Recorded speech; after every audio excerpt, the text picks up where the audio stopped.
Mobile के अंदर jazz cash और इजी पैसा में भी आपकी रकम महफूज नहीं है। भाई मेरे पैसे तेरी तरफ आ गए, अल्लाह का वास्ता मेरे पैसे मुझे दे दे। बेईमानी ना करी, धोखा ना करी, जितने तूने रखने और रख ले। यानी 3 बातें उसने की। नाजरीन, ये हमें मोटिवेट करते हैं, समझाते हैं, हमें रास्ता दिखाते हैं और समझाते हैं कि जिंदगी में आगे कैसे बढ़ना है। लेकिन जरा सोचिए, अगर ऐसे समझदार, पढ़े लिखे और बाशऊर लोग भी फ्रॉड, स्कैम्स का शिकार हो सकते हैं, तो हम जैसे आम लोग कहाँ खड़े हैं। 15 पर भी इन्होंने कॉल की, NCCI को भी इन्होंने कॉल की, लेकिन कहीं से कोई रिस्पॉन्स नहीं मिला। उसने मुझे कहा कि भाई तू उसे रिसीव करेगा तो तेरी तरफ पैसे आएंगे।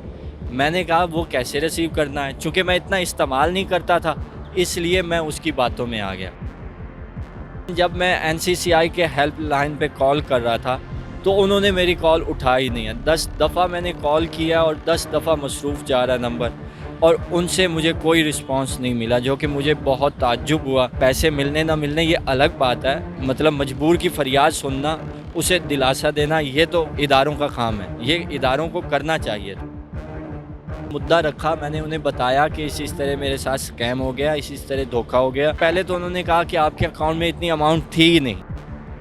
हो सकता है फ्रॉडिये की बातों में इतना जादू हो कि वो आपकी यानी सोचने की कुव्वत को भी ख़त्म कर दे। डेली सोशल पाकिस्तान में खुशामदीद। मैं हूं इमरान अली खान। आजकल नौसरबाज इस कदर तेज़ हो चुके हैं कि आपकी जेब से पैसा निकाल लेंगे।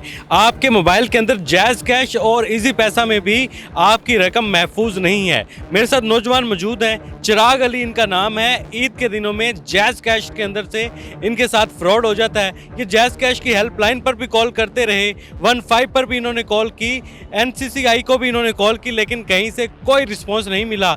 इसी तरीके से नौजवानों के, आम लोगों के पैसे जो हैं वो मोबाइल की मुख्तलिफ ऐप्स में भी महफूज नहीं हैं। इनके साथ फ्रॉड का तरीका क्या था, इनसे जानते हैं। अस्सलाम वालेकुम चिराग भाई। जी वालेकुम अस्सलाम, क्या हाल है इमरान भाई? मैं ठीक हूँ। ये बताएं कि आपके साथ फ्रॉड क्या हुआ, किस अंदाज में हुआ और कितने का हुआ। जी इमरान भाई, जनाब मुख्तार का एक जुमला, मैं पहले वहाँ से बात शुरू करता हूँ। जनाब मुख्तार ने अपने आखिरी खुतबे में कहा था कि जो फ्रॉडिया होता है ना, वो 2 रुखी तस्वीर होता है, ठीक है। उसके पहली तरफ रहमानी चेहरा होगा और दूसरी तरफ इब्लीसी चेहरा होगा, लेकिन हर आंख उसे पहचान नहीं पाती, ठीक है। तो मेरे साथ भी कुछ इसी तरह हुआ। सुबह का वक्त था, हम सोए पड़े थे, अचानक कॉल आती है, मैं फ़ोन उठाता हूँ, और जब मैं फ़ोन उठाता हूँ तो वो पहली बात करता कि भाई मेरे पैसे तेरी तरफ आ गए, अल्लाह का वास्ता मेरे पैसे मुझे दे दे। बेईमानी ना करी, धोखा ना करी, जितने तूने रखने और रख ले। यानी 3 बातें उसने की। पहले उसने मजहबी कार्ड खेला, फिर उसने मेरी गैरत को ललकारा, और फिर उसने मुझे लालच दिया। बस इन 3 बातों में मेरा अक्ल ज़ाइल हो गया। आपको इमोशनल किया, आपको जज्बाती किया, आपको मजहबी टच देकर अल्लाह का वास्ता दिया, खुदा तरसी आपके दिल में पैदा की। हाँ जी, बिल्कुल ऐसा ही हुआ, बिल्कुल उसने ऐसा ही किया। फिर क्या हुआ, कितनी रकम थी और कैसे वो कह रहा था कि आपके अकाउंट में आ गई है, तो आपने चेक नहीं किया? ताज्जुब की बात यह है कि मैंने चेक किया और उसे मैंने कहा कि भाई तेरे पैसे नहीं आए मेरी तरफ, ठीक है। उसने बातों में मुझे चूँकि जकड़ लिया था, मैं उसकी बातों में जकड़ चुका था, ठीक है। तो अब उसने मुझे कहा कि भाई तू उसे रिसीव करेगा तो तेरी तरफ पैसे आएंगे। मैंने कहा वो कैसे रिसीव करना है, चूँकि मैं इतना इस्तेमाल नहीं करता था, इसलिए मैं उसकी बातों में आ गया।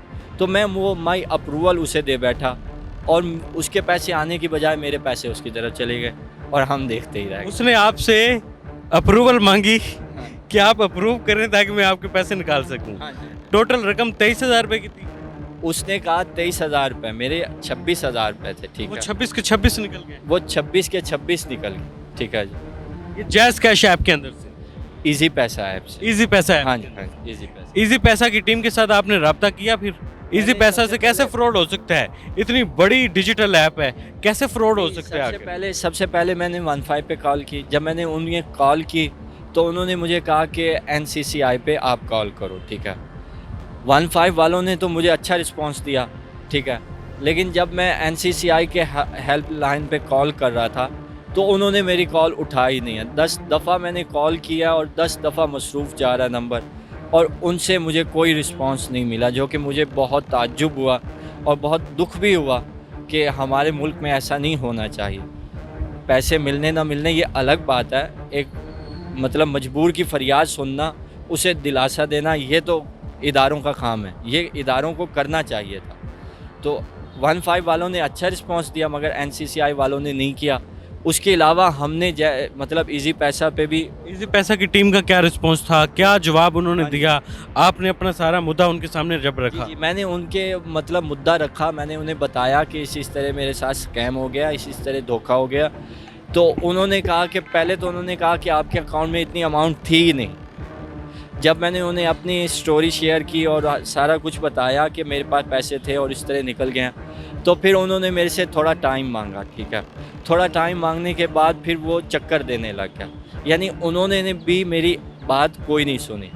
और फिर मैं दिल पे पत्थर रख के बैठ गया, मैंने कहा चलो चले गए आप। हाँ जी। कह रहे हैं जी NCCIA से भी रिस्पांस नहीं मिला। कैसे रिस्पांस मिल सकता था? NCCIA में बड़ी मछलियों को रिस्पांस मिलता है। उन लोगों के साथ जब फ्रॉड होता है, करोड़ों रुपए का, वो NCCA में आते हैं और वहाँ से उन लोगों से पैसा बटोरने के लिए वो उनके केस को सुनते भी हैं, लगाते भी हैं, बात भी सुनते हैं। छोटा मोटा आम बंदे के साथ जब कोई केस हो जाता है तो वो रिस्पांस नहीं देते, वो इग्नोर करते हैं। आप एप्लीकेशन भी लेकर जाते हैं तो वो आपको आगे पीछे करते रहते हैं और रिस्पांस नहीं देते। इस तरीके से केसेस जो जैज़ कैश, इजी पैसा, तो लाखों लोगों के साथ फ्रॉड हो रहा है। डेली का करोड़ों रुपयों का फ्रॉड हो रहा है, लेकिन इस तरफ किसी की नज़र नहीं है। ना तो जैज़ कैश वालों की नज़र है, ना इजी पैसा वालों की नज़र है। और ऑनलाइन एप्लीकेशंस के अंदर पैसा रखना भी अब महफूज नहीं रहा आवाम का। आखिर में क्या पैगाम देना चाहेंगे? जो मामला आपके साथ हो गया है, इससे पहले भी हज़ारों लाखों लोगों के साथ हुआ है, तो अब अगर इस मामले को आप अपील करना चाहें कि ऐसा मामला किसी और के साथ ना हो, तो किस अंदाज में करेंगे? मैं सिर्फ देखने और सुनने वालों को इतना ही कहूँगा कि देखो, जब भी तुम किसी से बात करते हो तो दो चीज़ों का ख्याल रखो। एक तो उसकी अच्छाई को देखो और दूसरा उसकी बुराई को देखो। बग़ैर उसकी बातों की तस्दीक और तहकीक के तुम उसकी किसी बात में ना आओ। हो सकता है फ्रॉडिये की बातों में इतना जादू हो कि वो आपकी यानी सोचने की कुव्वत को भी ख़त्म कर दे। ठीक है, आप उसके इख्तियार में आ जाएं, लेकिन सबसे अहम बात यह है कि आप अपने आप पे काबू रखो और अपने नुकसान को और अपने फ़ायदे को मद्देनज़र रखो। ये जी चिराग अली हैं, बड़े ज़बरदस्त एडिटर हैं, बड़े बड़े क्राइम रिपोर्टर्स की ये वीडियोज़ एडिट करते हैं। इनके सामने वीडियोज़ आती हैं जिसमें लोगों के साथ फ्रॉड भी हुआ होता है, लोगों के साथ कत्ल-ओ-गारत भी हुई होती है, लोगों के साथ धोखे भी हुए होते हैं। तो ये उस फ्रॉडिये, नौसरबाज, धोखेबाज को पहचान नहीं सके। सोए हुए थे, आंखें मलते हुए उठे और उसने कहा कि अल्लाह का वास्ता है, खुदा के लिए मेरी रकम मुझे वापस लौटा दो, तुम्हारे अकाउंट में गलती से ट्रांसफ़र हो गई है। और ये भी उठे और नेकी करने के जज्बे ने इनकी रकम अप्रूवल के ज़रिए दूसरे नौसरबाज के अकाउंट में फेंक दी। और ना तो फिर 15 से तो खैर रिस्पांस आया, इनको 2 बार 3 बार कॉल आई, NCCIA से रिस्पांस नहीं आया, ज़ीरो। और इजी पैसा, जिनकी ये जिम्मेदारी थी कि वो इसकी रकम जो दूसरे अकाउंट में धोखाधड़ी से फ्रॉड के ज़रिए ट्रांसफ़र हो गई है, वो इसकी हेल्प करते, तो उन्होंने भी कोई रिस्पांस नहीं दिया। हमारे अदारों को ख्याल रखना चाहिए कि एक गरीब बंदा जो बड़ी मुश्किल से अपनी जमा पूंजी इकट्ठी करता है ईद के दिनों में खर्च करने के लिए, और उसके साथ जब इस तरह का फ्रॉड हो जाता है तो उस पर क्या गुजरती होगी वही जान सकता है। तो हुकूमत से, अदारों से अपील करेंगे कि ऐसे नौसरबाजों पर कानूनी कार्रवाई की जाए ताकि आइंदा ये किसी के साथ भी इस तरह का फ्रॉड ना कर सकें।